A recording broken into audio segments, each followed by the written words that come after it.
aspect of nonviolent movements that makes them particularly potent. So this is Maria Stephan, who the U.S. Institute of Peace is intimidated by. We have no fear.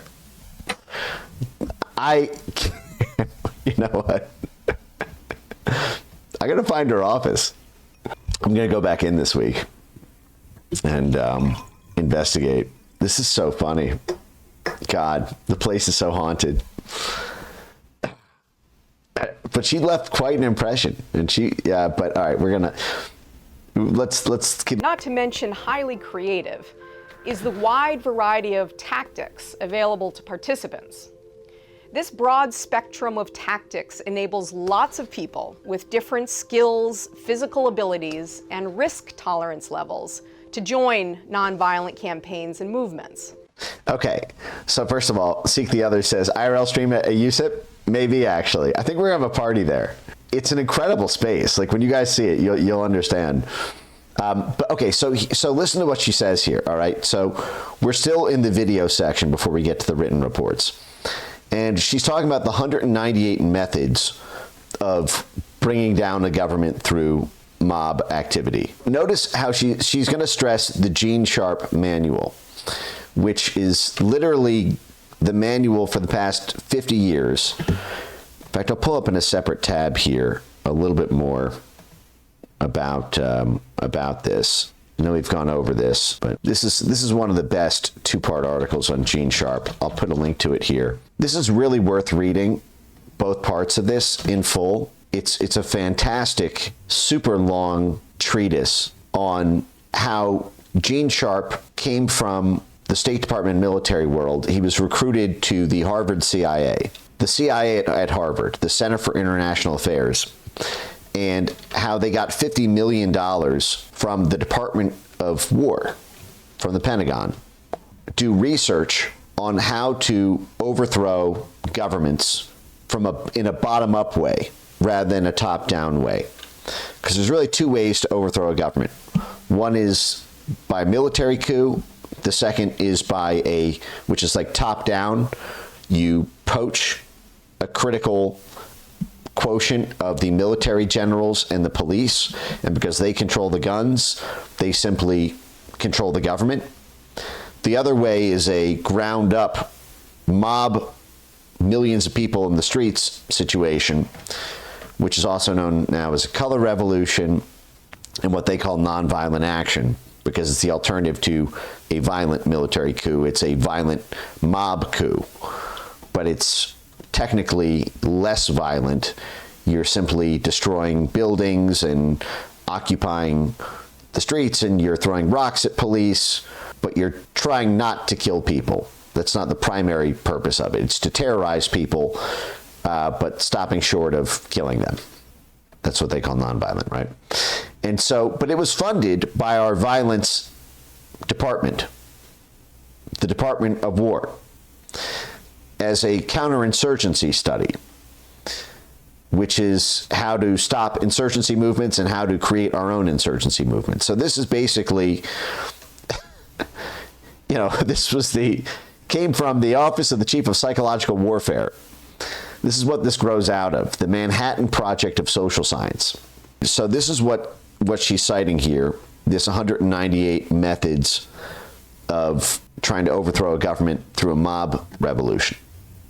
Again, this is all sponsored by the U.S. government. We are paying Maria Stephan as she is doing this. We as the taxpayers are paying her to teach people how to overthrow governments by taking to the streets. But you'll notice that she emphasizes, once again, these tactics depend on your risk tolerance. And I hope it's now clear why it is you see so many crazy people involved in these radical movements.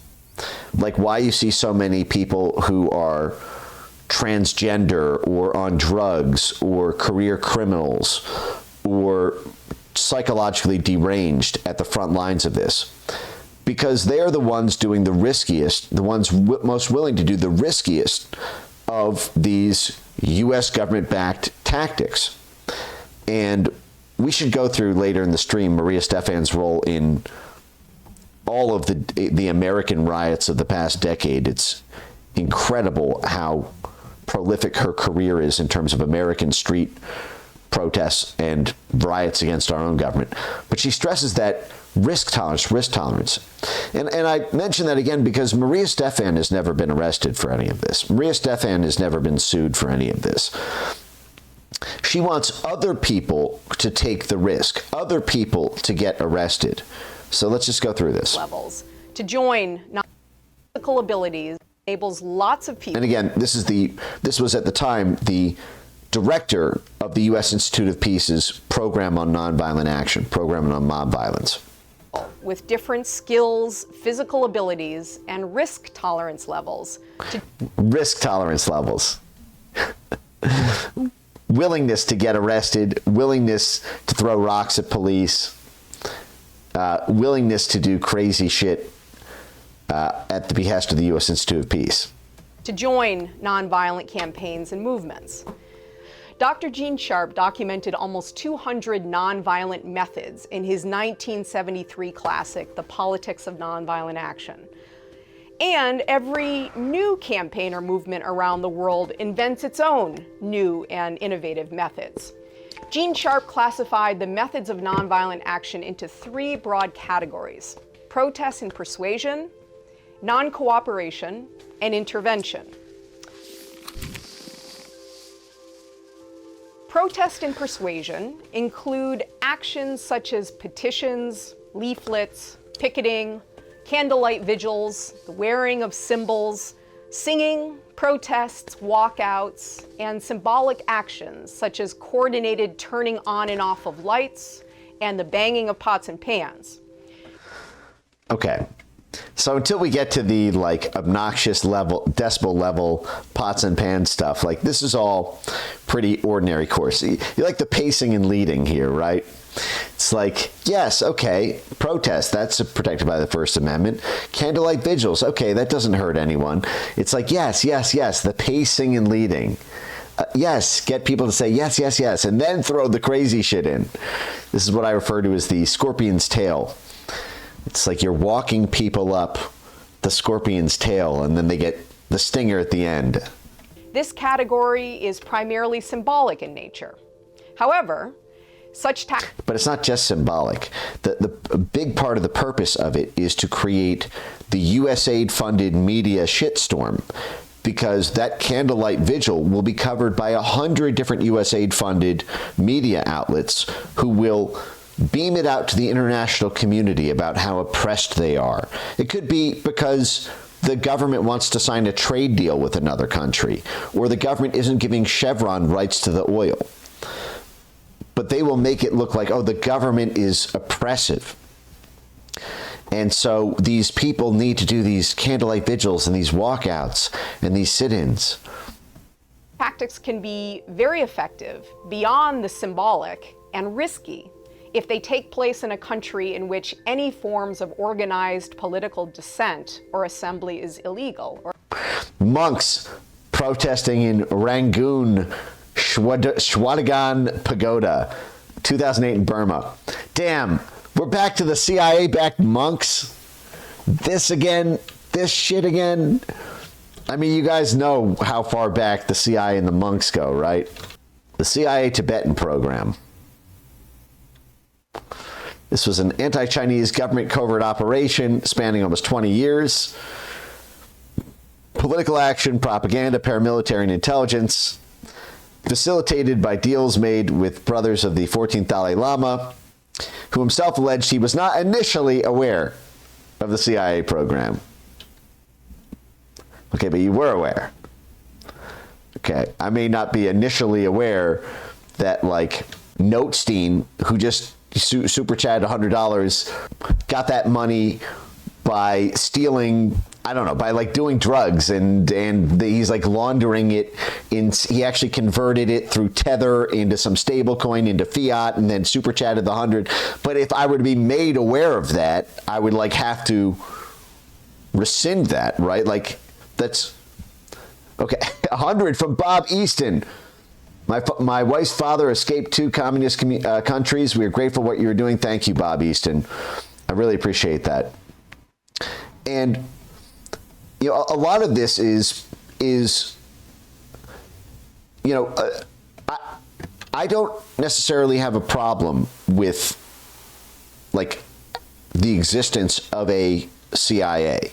I think it's gotten warped and out of control, and they went way too far, especially in 2016, by defining populism as a, because there was a great power competition in the 20th century between the U.S. and Russia, to some extent between the U.S. and China. Obviously much more now on that. And it is a battle for systems, and it is winner take all. You do either have capitalism or communism.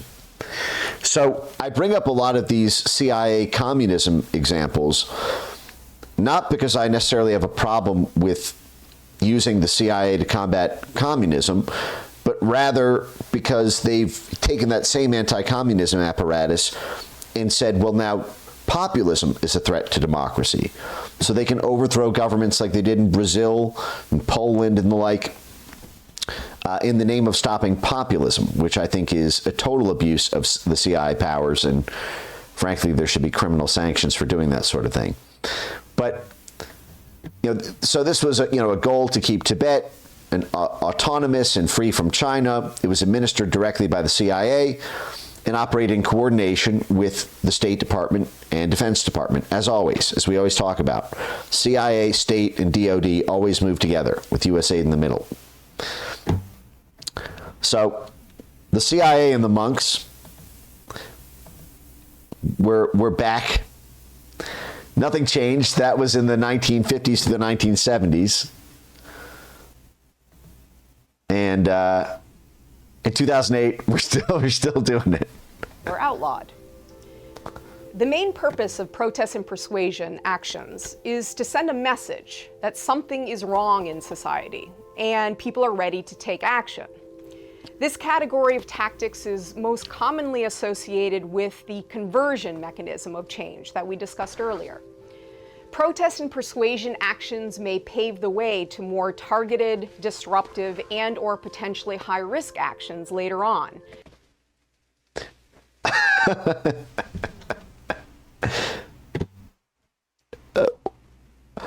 Imagine how different that sentence would hit with different music. Like, let's hear that again. I'm sorry, what? So you're saying, okay, so protesting and banging pots and pans and taking to the streets, that's good. It's a good start. But really what it serves to do is pave the way for more aggressive and targeted solutions that involve higher risk because you're breaking laws. Is that why, Maria? Protest and persuasion actions may pave the way to more targeted, disruptive, and/or potentially high-risk actions later on. Targeted disruptions of the society.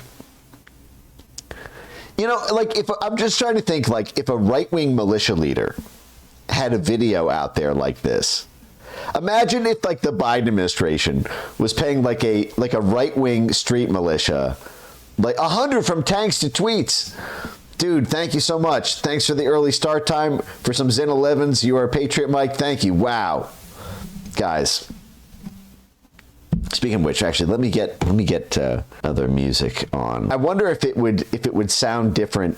What are those, like, the classical songs to listen to if you're a 17th century villain?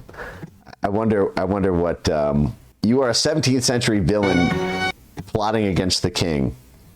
I wonder if that hits different with listening to this. But okay, hold on.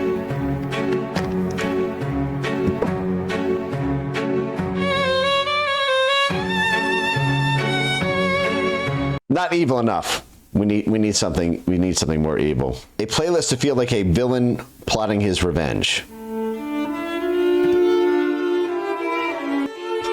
right. I don't know how to get the levels right. We'll just keep listening to it. Okay. So she's saying, all right, so first start with protests, but then we're going to do more targeted, high-risk disruptions. Illegal shit. Potentially high-risk actions later on, when a movement has stronger organization and capacity. Once they have stronger organization and capacity, once they've got more USAID money. God, how do we not have the USAID files yet? It's insane. They don't even have access. I can't sleep thinking about this.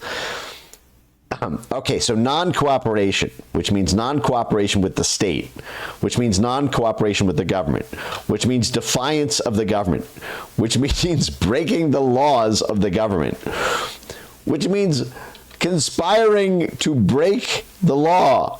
This is why she calls it high risk, risk tolerance. Non-cooperation, the second category of tactics, consists of social, economic, and political forms of non-cooperation, such as social ostracism, strikes, work shutdowns, withdrawals from bank accounts, stay-at-homes, and boycotts by various groups that could include consumers, workers, traders, and management. Non-cooperation means that people stop obeying the opponent and withdraw their support from the opponent's system of power and control. The opponent.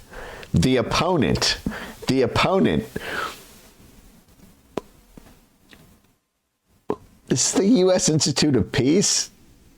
Who's the opponent?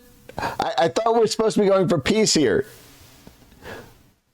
If there's an opponent, aren't you clearly backing one side of the conflict?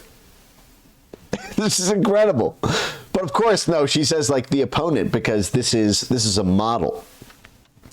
This is a model to be used for any number of street mobilization activities. This is like a general theory. It's being taught by the U.S. government at the U.S. Institute of Peace to just help like random mobs of angry people overthrow their opponent.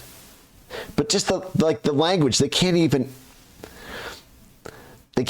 keep their own spook speak anodyne. Another way to think about these tactics is as acts of omission, or not doing something your opponent wants you to do. Broken Human actually brought up a good point. The Ghost in the Machine Special Forces, because understand, a lot of this is organized not just by the CIA, but by the Special Forces. And we went over the Special Forces riot guide in our race and intelligence stream, where we went over the Pentagon's racial rent-a-riots. And the Special Forces plan we went over in that case to get walkouts, as she says here, to get strikes and boycotts of African businesses done by African labor unions in order to stop a port construction that China had the rights to. And so they inflamed social tensions between the Africans and the Chinese. That was what the DOD did, the U.S. Special Forces, in tandem with USAID coming in. USAID did job fairs in the region, gave all the people going on strike money so that they wouldn't miss a paycheck for going on strike. They'd be paid by U.S. taxpayers in Western Africa to go on strike. So they're probably making more than they were making at their job to strike, to put pressure on an African government at the behest of the Department of War, the Pentagon. And of course, who's on the board of the U.S. Institute of Peace? The Secretary of the Department of War, as well as the president of the National Defense University. Those are mandatory board spots. And like I said, the wall of donors is all like military contractors and oil companies.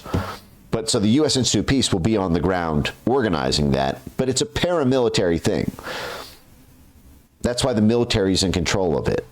Street mobs are paramilitaries. That's what they are. They're militias. When there's 100,000 people in the street, it's a militia. Black Lives Matter in Minneapolis, 100,000 people, that's a militia at that point. That's why you have this military role in it.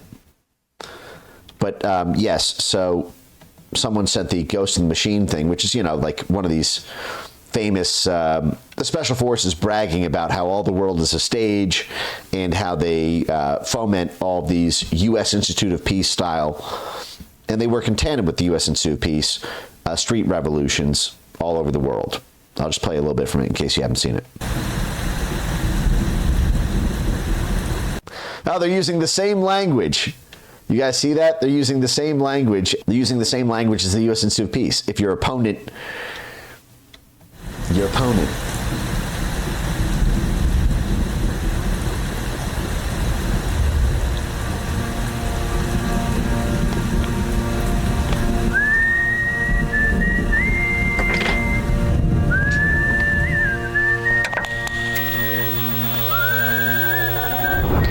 As the world watches and listens in horror, the peaceful pro-democracy demonstration in... The peaceful pro-democracy demonstration. That's how it starts. They're literally doing the thing. They're doing the thing. The U.S. Institute of Peace. It's not riots in the streets, leaving the city burning in rubble because property destruction does not count as violent action, according to the U.S. Institute of Peace. But the media is reporting it as a peaceful pro-democracy demonstration. Again, this is by the Psychological Operations Group of the U.S. Special Forces, which, as we saw in the Gene Sharp piece that I showed earlier, is exactly who funded friggin' Gene Sharp. It was the chief of the Office of Psychological Warfare for the U.S. military. That's who gave Gene Sharp the $50 million to put together this program and this theoretical body of programming in order to implement this around the world whenever it's needed in order to topple a regime who's not giving us what we want. World watches and listens in horror, the peaceful pro-democracy demonstration in China comes to a violent and bloody end. So, of course, they're talking about the Tiananmen Square protest there. Gorbachev, tear down this wall. Now, by the way, Gene Sharp played a really interesting role in the Tiananmen Square affair. His books were given out to the Tiananmen Square protesters. In 1989, Gene Sharp watched from the lobby of a Kentucky Fried Chicken in China's Tiananmen Square as the People's Liberation Army tanks rolled in, shooting at the student protesters. Dictatorship to Democracy was written in Burmese in 1993. Now it's in circulation in at least 35 languages. But they were actually handing out his book. There's great pieces on this. I don't want to get too far down this. How to Start a Revolution. Caption 1, plan a strategy. I'd gone to Beijing after the Tiananmen Square protests were well underway.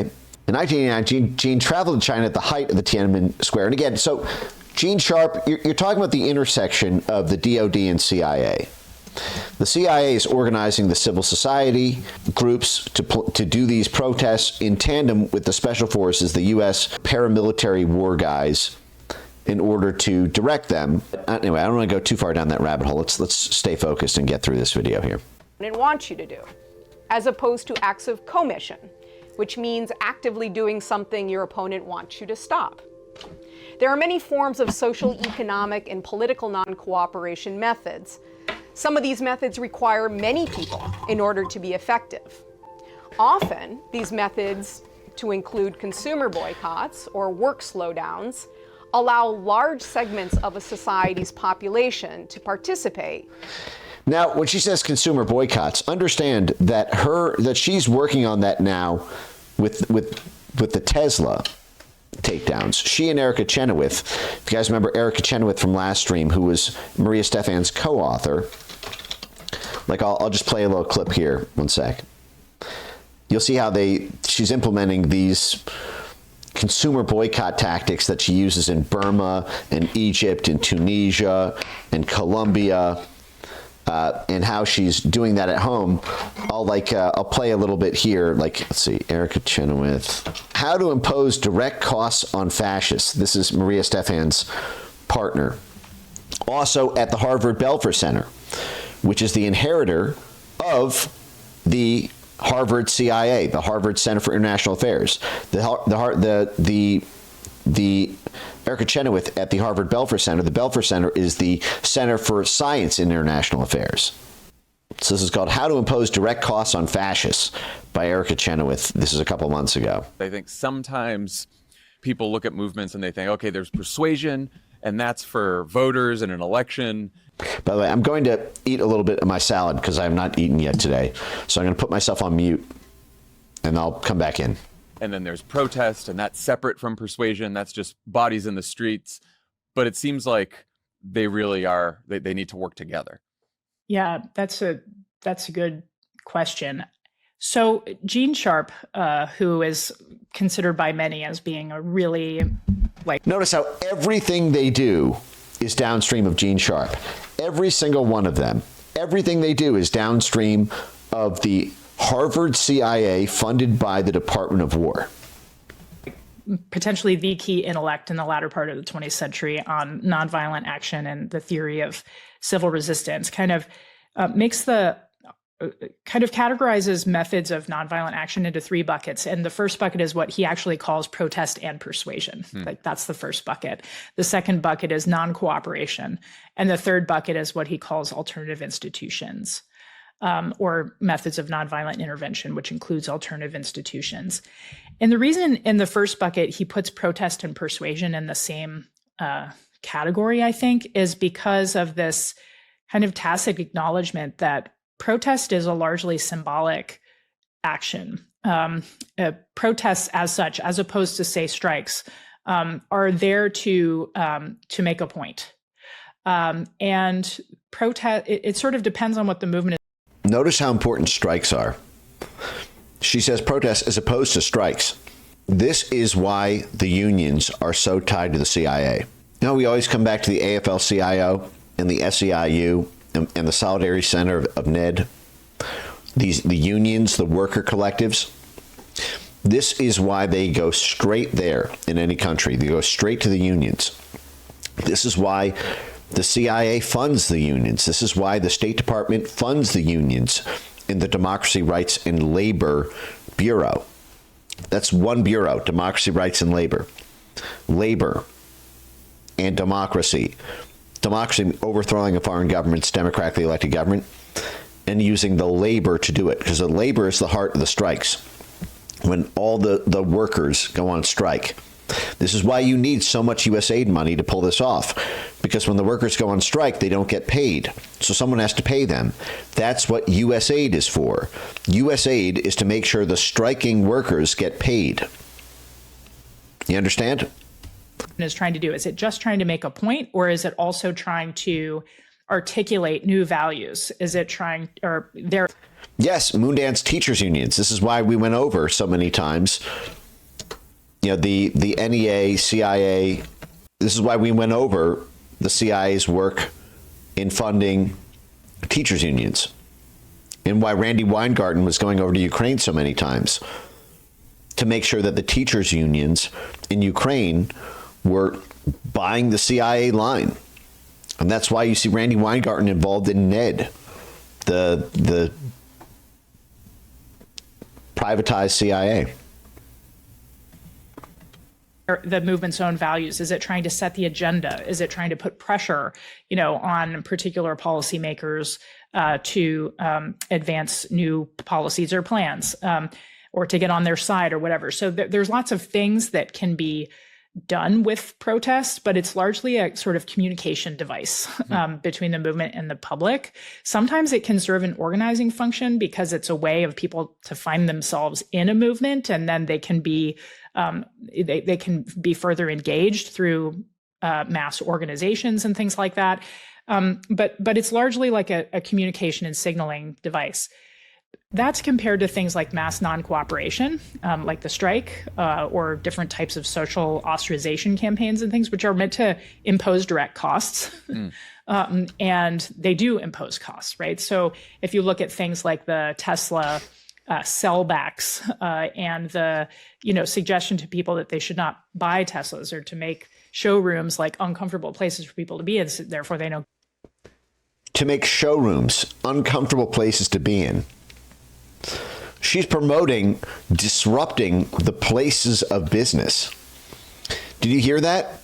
Look at that Cheshire cat grin that she has while she says that. Look, consumer boycotts are First Amendment protected. It's nasty business, but I don't have a problem with that in theory. If people don't like what Elon Musk is doing, that's fair play to not buy his products. But listen to this last thing she slips in. Again, the scorpion's tail at the very end. Suggestion to people that they should not buy Teslas, or to make showrooms like uncomfortable places for people to be, and therefore they don't go. To make Tesla showrooms uncomfortable places to be in. What if that was done to you, Erica Chenoweth? What if the people declared a nonviolent movement to stop Erica Chenoweth, and we wanted, that's Tesla, they own that property. That is their home. What if the people declared a nonviolent movement and made your home an uncomfortable place to be in, therefore people didn't go? People surrounded your house, or whatever else you guys are calling for, with to make the showrooms uncomfortable places to be in, so that therefore people don't go. That's calling for civil disturbances. That's calling to not just like go on strike, but to fuck up somebody's shit. Would you like that if someone did that to you, Erica Chenoweth, in the name of a pro-democracy movement to stop your fascist ass trying to tie government power from the U.S. Institute of Peace to control of institutions and businesses? It's unreal. Let's keep going with her co-author. Without putting them at a great risk. Third category of nonviolent tactics is nonviolent intervention. These include such actions as sit-ins, blocking roads, overloading facilities, establishing parallel or alternative institutions, occupying buildings, and acts of civil disobedience, and even deliberately seeking imprisonment. This is the U.S. government advocating people block roads, just like you saw in the ICE riots that she was doing. Overload facilities, occupy buildings, like January 6th, and deliberately seek imprisonment. This is funded by our tax dollars, tens of millions of dollars of our tax dollars at the U.S. Institute of Peace. Now you see why she emphasized risk tolerance, because we need crazy people, psychos, criminals, willing to go out there and block roads, overload facilities, occupy buildings, like federal buildings, government buildings, and deliberately seek imprisonment. That's just incredible, though. I have to hear that one more time. Tactics is nonviolent intervention. These include such actions as sit-ins, blocking roads, overloading facilities, establishing parallel or alternative institutions, occupying buildings, and acts of civil disobedience, and even deliberately seeking imprisonment.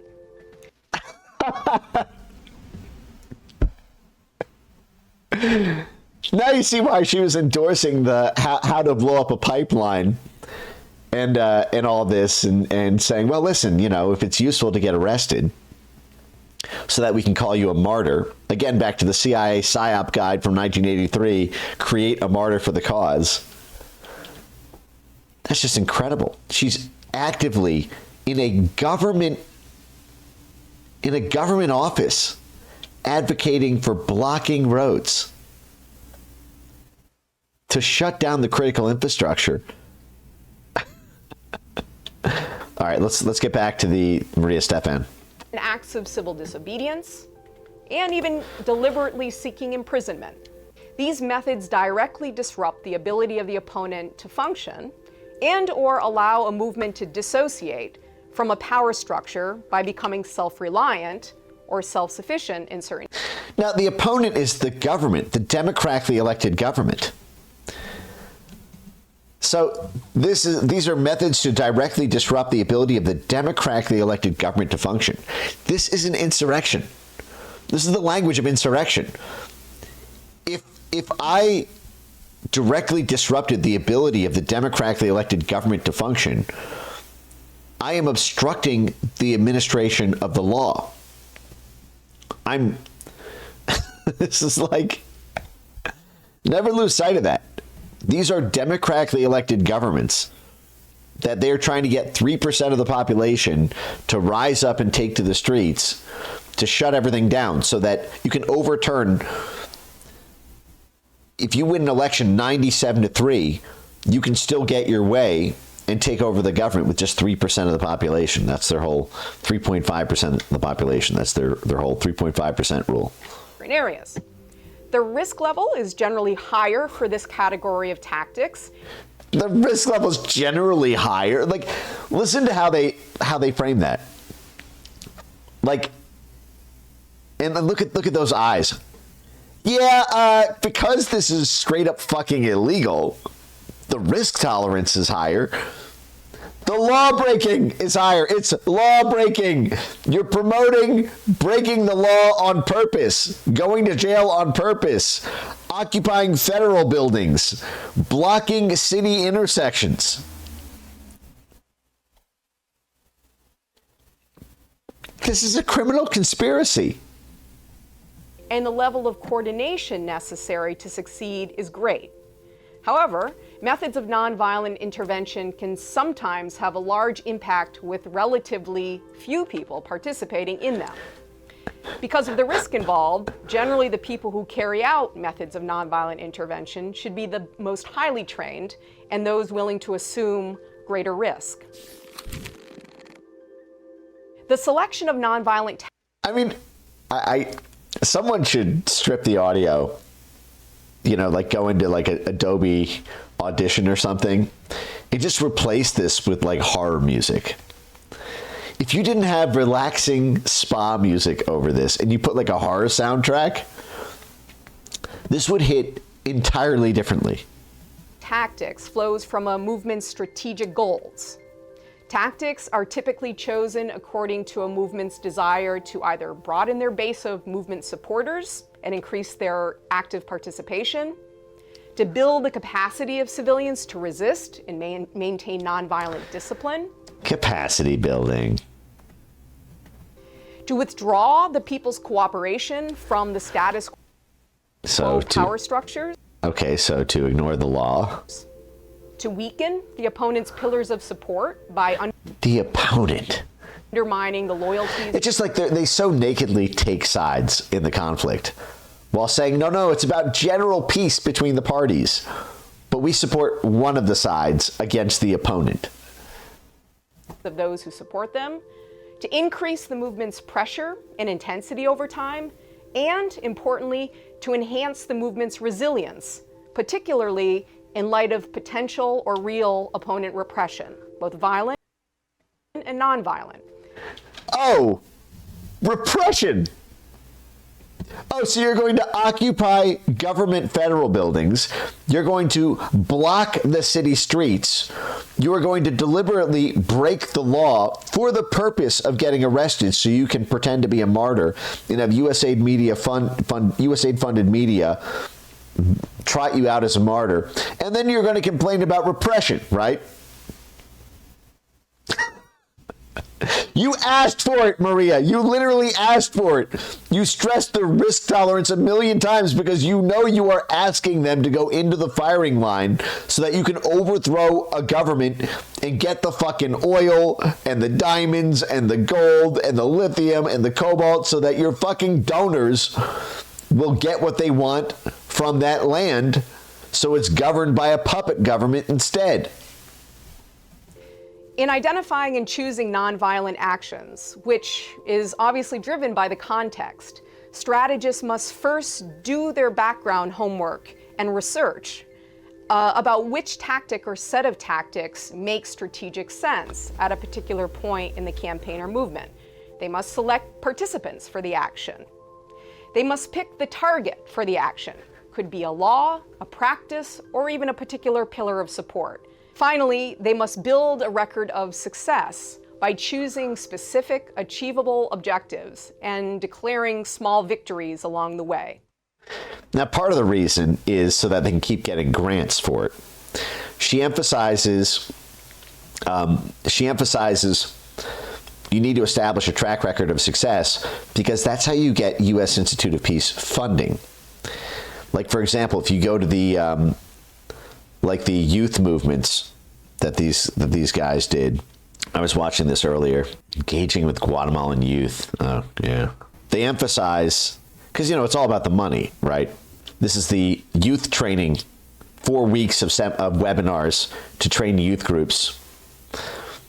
And she's coaching them on how to get money for it, how to do your grant application, how to pick the right targets and everything.